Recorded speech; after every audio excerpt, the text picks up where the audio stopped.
장점에 대해 칭찬을 받고 그것을 인식하고 개발했던 것처럼 저 또한 다른 사람의 장점을 발견하고 그것을 알려주고 더욱 힘을 발휘할 수 있도록 돕는 것이 제 삶에 더 큰 유익을 준다는 것을 알게 되었습니다.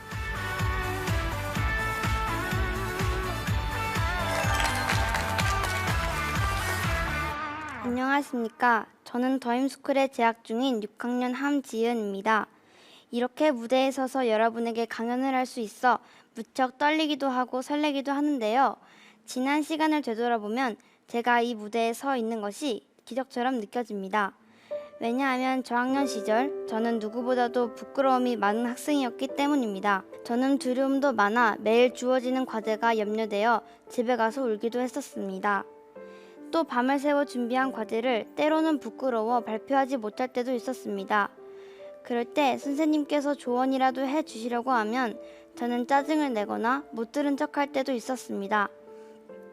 그랬던 제가 어떻게 이렇게 변화될 수 있었을까요? 그건 바로 제 안에 있던 보석을 누군가 발견해 주었기 때문입니다. 제 안의 보석은 무엇이었을까요? 어느 날 제가 집에서 과제가 힘들어 훌쩍훌쩍 울고 있을 때 엄마가 말씀하셨습니다. 지은아, 너는 끈기가 있잖아. 한번 네가 원하는 만큼 도전해봐. 엄마가 도와줄게 라고 말이죠. 저는 저에게 끈기가 있는 줄 몰랐습니다. 생각해보니 그런 듯도 했습니다. 학교에서 친구들이 힘들어서 달리지 못할 때 저는 마지막까지 달릴 수 있는 힘이 있었거든요. 저는 그날 밤 새벽 3시까지 어려운 과제를 눈물을 흘리며 마무리하였습니다. 물론 다음날 학교에 가서 선생님께 칭찬을 받았고 전 마치 하늘을 날 듯 기뻤습니다. 그 뒤로 저는 끈기의 품성은 더욱 발휘하여 영어에서도 자신감이 생겼습니다. 이전에 부끄러워서 말 못했던 영어를 꾸준히 듣고 연습하였고 영어 스피치 대회에서 작은 상도 받게 되었습니다. 상을 받아 기쁘기도 했지만 저는 그 시간들을 제가 참고 이겨냈다는 것에 무척 만족스러웠습니다. 부모님과 선생님은 끈기를 비롯해 인내, 사랑, 배려, 민감성 등의 품성이 제 안에 있다는 것을 발견해 주셨습니다. 제 안에 이러한 보석이 있다는 것을 저는 알지 못했는데요. 이런 보석을 발견해 주신 부모님과 선생님 덕분에 저는 이렇게 변화할 수 있었습니다. 그래서 저는 오늘 여러분에게 이 보석을 전해주고 싶어 이렇게 나왔습니다. 저희 학교는 생긴 지 8년이 되었고 6학년은 저를 포함해 5명입니다.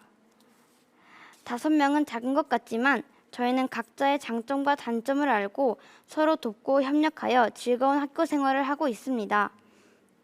저희 반은 혼합 연령으로 4학년부터 6학년까지 15명이 함께 생활하는 교실인데요. 그중 저와 함께 우리 반에서 큰언니 역할을 맡고 있는 예성이는 악기를 잘 다루는 친구입니다. 뿐만 아니라 예성이는 배려의 품성이 뛰어나 양보도 잘하고 동생들을 돕는 일에도 먼저 나섭니다. 또 6학년 남자친구인 무겸이는 운동을 잘하는 친구입니다.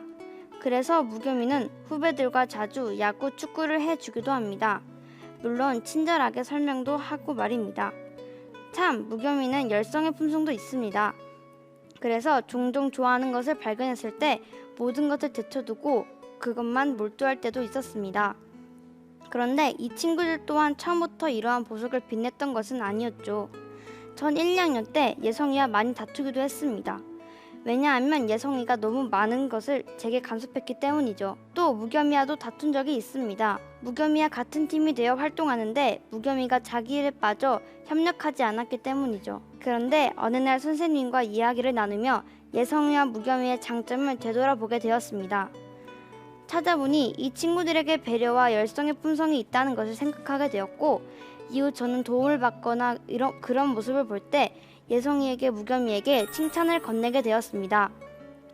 그런데 생각지도 못한 일들이 일어나더라고요. 예성이가 친절해지고 이전보다 저를 덜 간섭하면서도 꼭 필요한 순간에 제 옆에서 힘이 되어주는 것이었습니다. 또 무겸이는 그 품성으로 우리가 함께 협력해야 할 때 앞장서서 일을 추진해 가는 것이었죠. 무척 편했습니다. 친구들이 이렇게 성장하는데 분명 중요한 게 있다는 것을 알게 되었습니다. 그건 바로 장점을 발견하고 그것을 칭찬하는 말이었습니다. 저는 이것을 보석이라고 부르고 싶습니다. 보석은 우리 안에 있는 각자의 품성입니다. 저희는 품성이 옳은 것을 선택하는 마음의 태도라고 배우고 있습니다.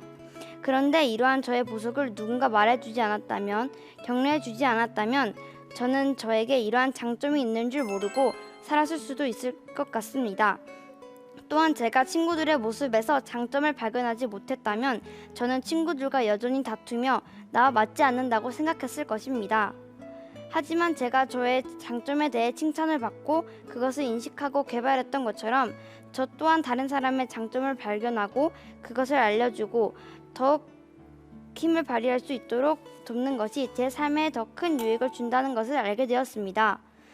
요즘 저와 같은 또래의 친구들은 미디어를 통해 많은 말들을 주고받고 있죠. 물론 저희 학교는 미디어 사용 금지로 핸드폰을 가질 수 없어 저는 아직 이런 경험이 많지는 않습니다. 그런데 이러한 문자들이 다른 사람의 마음과 삶을 무너뜨리고 상처를 준다는 이야기를 많이 듣고 있습니다. 그 이유는 다른 사람의 단점을 너무 쉽게 생각하고 그 단점을 놀이감처럼 생각한다는 것입니다. 심지어 생각 없이 쓰는 악플이 다른 사람의 삶을 죽음으로 몰아가기도 한다는 것입니다. 하나님께서 우리 모두에게 장점을 주셨고 능력도 주셨습니다. 그런데 우리는 우리의 눈으로 그 장점들을 찾기 전에 단점, 즉 나보다 못한 것을 찾아 무시하고 경쟁에서 이기려 하는 마음이 더 큰 것 같습니다. 누가복음 6장 41절 말씀에 어찌하여 형제의 눈 속에 있는 티는 보고 내 눈 속에 있는 들보는 깨닫지 못하느냐는 말씀을 읽으며 나도 부족하고 못하는데 어떻게 다른 사람의 단점을 이야기할 수 있을까 생각하게 되었습니다. 빌립보서 4장 13절에는 내게 능력 주시는 자 안에서 내가 모든 것을 할 수 있느니라 라고 말씀하십니다. 우리 모두는 하나님께서 주신 고유의 능력을 가지고 있습니다. 그것도 각자 자신만의 탁월한 능력 말입니다. 하지만 이 능력을 발견하고 갈고 닦지 않으면 그것은 숨겨진 돌에 지나지 않습니다. 저는 오늘 여러분께 말씀드리고 싶습니다. 내 옆에 친구, 우리 가족, 그리고 오늘 만나는 사람들의 장점이 무엇인지 살펴봅시다. 그리고 부끄럽지만 말해줍시다. 너의 장점은 이런 거야. 넌 이런 장점이 있구나. 그럼 내일부터 당장 그 혜택이 바로다. 여러분에게 돌아올 것입니다. 친구의 보석을 찾자. 이것이 여러분께 꼭 드리고 싶은 말이었습니다. 우리 모스의 보석을 꼭 찾아봅시다. 감사합니다.